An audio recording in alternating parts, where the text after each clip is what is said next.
Nama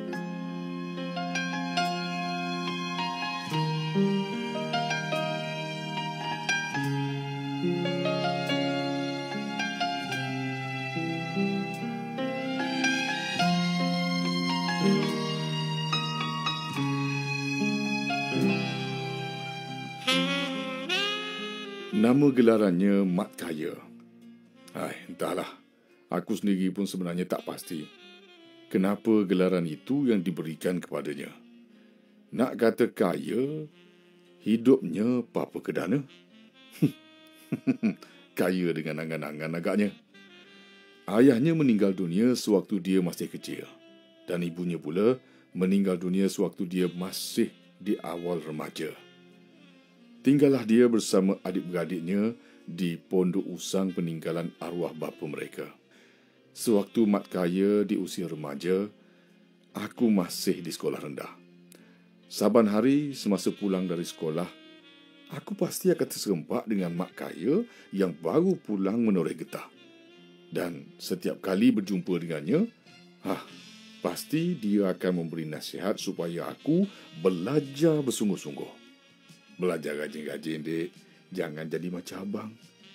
Insan kerdil tak ada siapa yang ambil peduli. Luka di tangan nampak berdarah. Luka di hati tak siapa yang tahu. Namun yang pasti, aku tak ingin menangis lagi. Itulah ungkapan kata-kata puitis yang kerap diucapkannya. Mungkin itu adalah gambaran hatinya yang sentiasa dilukai.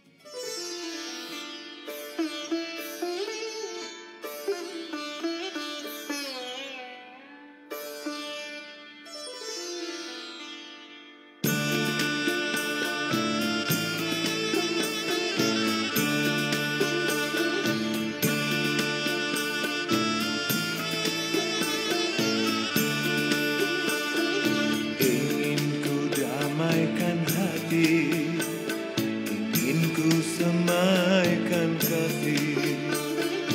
Mungkinkah ini terjalin cinta murni yang abadi?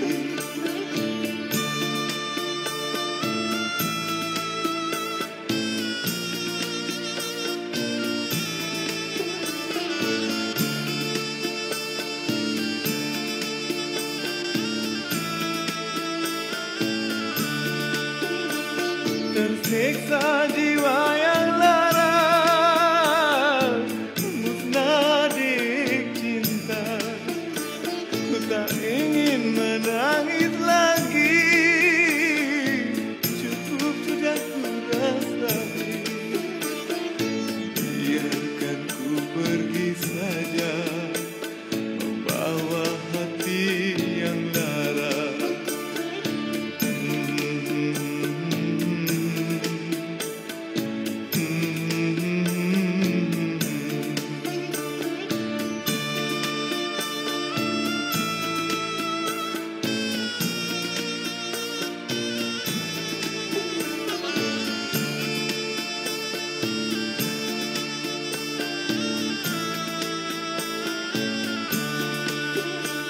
Tersiksa jiwa yang lara, musnah dik cinta. Ku tak ingin menangis lagi, cukup sudah ku rasai.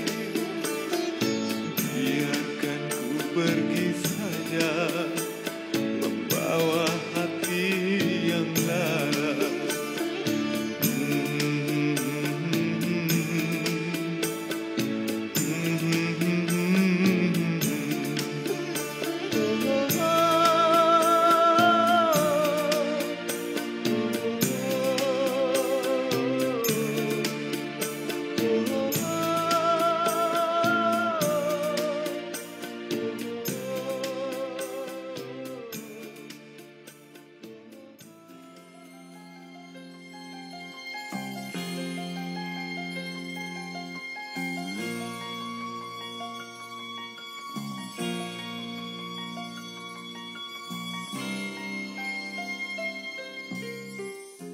Setelah masuk ke sekolah menengah, aku tinggal di asrama.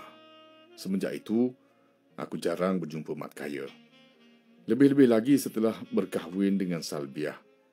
Mat Kaya telah berpindah ke hujung kampung dan menjalankan perniagaan runcit secara kecil-kecilan. Dengar kabarnya, Mat Kaya sudah dikurniakan 3 orang anak, seorang anak perempuan dan 2 anak lelaki. Setelah tamat pengajian di universiti, aku dihantar ke selatan tanah air untuk berkhidmat di sana. Kemudian, aku telah berkahwin dengan seorang gadis di negeri tersebut dan seterusnya mengambil keputusan untuk terus menetap di sana. Bila cuti sekolah atau cuti-cuti perayaan, barulah aku pulang ke kampung di utara tanah air, berjumpa sanak saudara dan sahabat handai. Namun, aku tetap juga tak pernah berjumpa dengan Mat Kaya. Sehinggalah suatu hari, tatkala aku pulang bercuti sempena Hari Raya Aidilfitri pada tahun 1998, tatkala aku duduk memerhatikan mak yang sedang menyiapkan cuadah untuk berbuka puasa, tiba-tiba mak berkata, "Mak Kaya dah meninggal." Inna lillahi wa inna ilaihi raji'un. Terkejut aku mendengarnya. Lantas bertanya, "Bila?" 2 hari sebelum bulan puasa hari itu, jawab mak ringkas. "Kalau begitu, maknanya baru sebulan lah," kata aku. Terbayang-bayang wajah Mat Kaya di ruang mataku. Hidupnya tak dipeduli, tapi matinya diratapi. Ungkapan puitis daripada emak yang menarik perhatianku. "Kenapa, mak?" pantas aku bertanya. Tapi mak tak menjawab. Mak keluar untuk mengambil daun pisang di luar.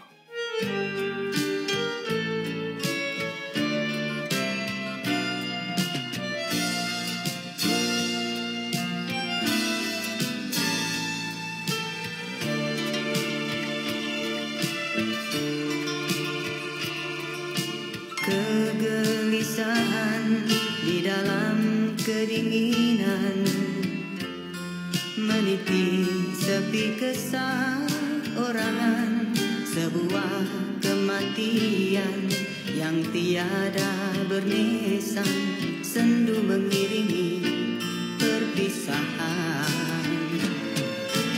Ruang nan luas, diri bergerak bebas, namun keupayaanku terbatas.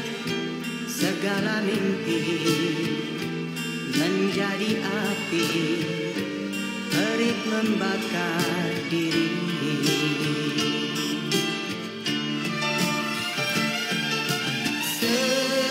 Sebuah cinta dan harapan menjadi debu berterbangan, tersekat napasku, kabur pandangan mataku, amat tersiksa diriku karena kehilanganmu.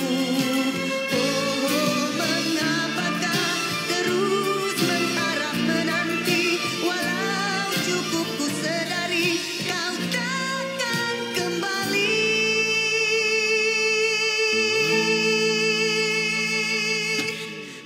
Pemergianku mengisi permintaan, biarpun di kau masih ku perlukan. Kita dikata pasangan bahagia, kini terasing luka.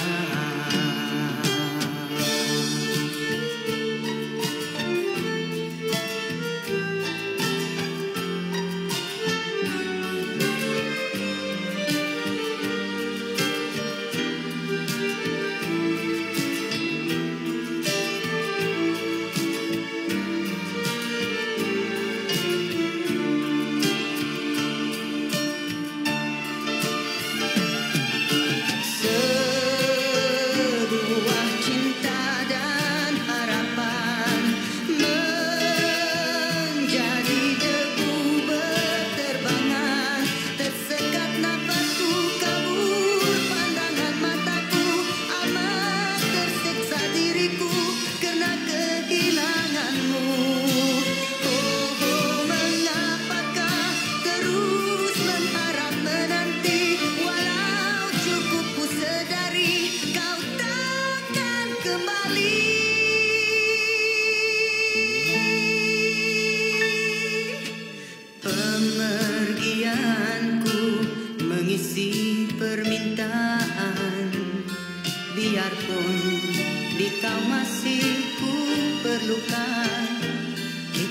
dikatakan pasangan bahagia kini terasing luka.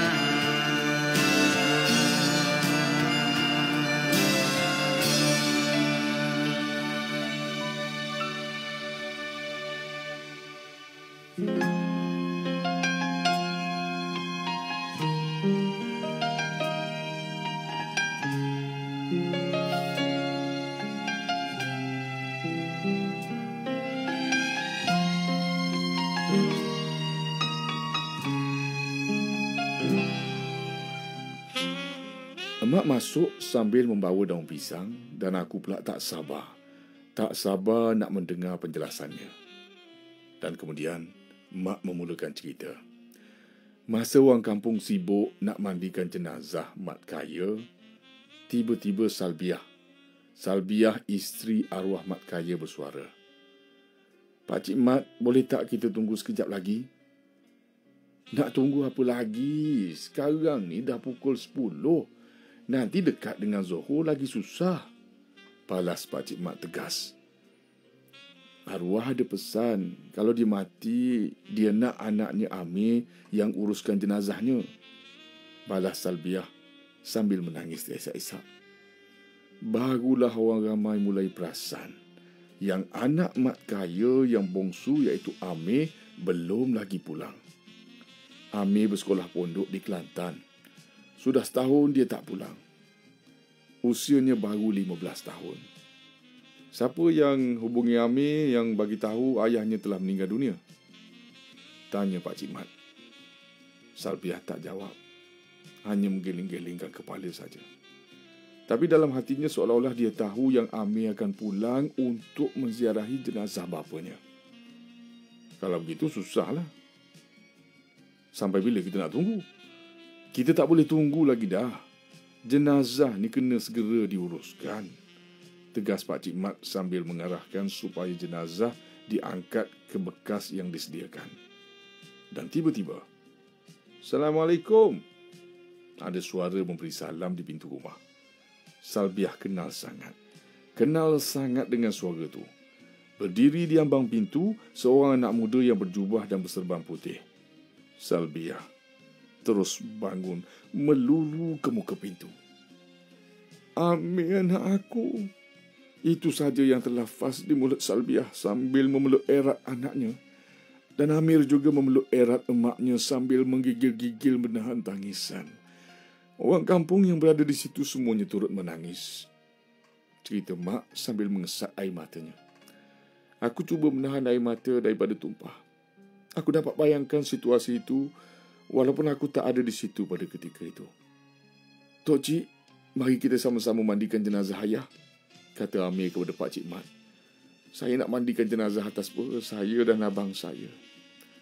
Sekali lagi orang kampung terpegun melihat anak muda berusia 15 tahun yang mendapat didikan pondok menguruskan jenazah ayahnya. Setiap kali air dicurahkan, setiap kali itu jugalah mulutnya berkumat kamit membaca doa. Setelah siap dimandi dan dikafankan, seterusnya jenazah hendak disembahyangkan. Tok Imam meminta semua hadirin mengambil wuduk kerana solat jenazah akan diimamkan oleh Amir sendiri. Maka berduyun-duyun hadirin masuk untuk solat jenazah sehingga ke ruang dapur. Sekali lagi para hadirin menangis. Malah ada yang teresak-esak tatkala Amir membaca doa mohon ampun atas dosa-dosa ayahnya. Begitu sayu dan syahdu sekali. Begitu juga di tanah perkuburan. Amir sendiri yang turun ke liang lahat untuk mengebumikan ayahnya. Siapa yang beritahu Amir yang mat kaya meninggal? Tanyaku tak sabar untuk tahu. Rupa-rupanya 2 hari sebelum meninggal, mat kaya telah menelefon Amir. Dan dia suruh Amir balik berpuasa di kampung. Sebab kebanyakan sekolah pondok di Kelantan cuti sepanjang Ramadan. Dia nak Amir jadi imam terawih. Dia nak jadi makmum. Tapi tak sempat. Tak sempat dia nak jadi makmum kepada anaknya. Selepas berbuka puasa dan solat maghrib, aku pun bersiap-siap untuk solat terawih di masjid. Semasa aku sampai di masjid, tiba-tiba aku terbaca makluman yang masih tertulis di papan kenyataan. tahlil arwah untuk Mat Zakaria Abdullah. Mat Kaya. Aku tersenyum sendiri. Baru ku tahu gelaran Mat Kaya itu adalah singkatan daripada Mat Karya rupa-rupanya. Aku bercadang hendak solat tarawih 8 rakaat saja kerana badan terasa sangat letih dan mengantuk. Yelah, maklumlah memandu lebih 10 jam dari selatan ke utara. Tetapi bacaan imam solat tarawih sangat menyusuk hati. Bacaannya sangat lembut dan merdu sekali. Dengan tak semena-mena aku jadi bertenaga untuk meneruskan solat tarawih hingga selesai. Rupa-rupanya Amir yang menjadi imam solat tarawih malam tadi. Setelah selesai solat, aku terus bersalaman dengannya dan aku ucapkan takziah atas kematian ayahnya. Dia hanya tersenyum dan berterima kasih kepadaku. Mat Kaya, kau bukanlah siapa-siapa. Tapi Alhamdulillah, kau telah berjaya tinggalkan seorang anak yang soleh, yang akan terus berdoa untukmu. Moga kayalah engkau di alam sana. Kaya dengan limpahan pahala yang berterusan dari anakmu yang soleh. Amin.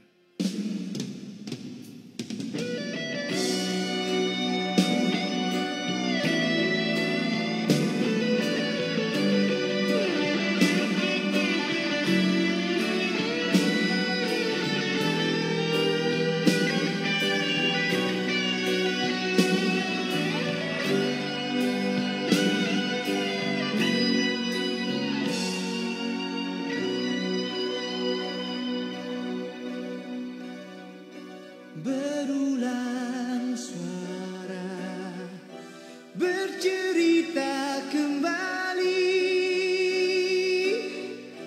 pada kisah semalam yang datang dan pergi.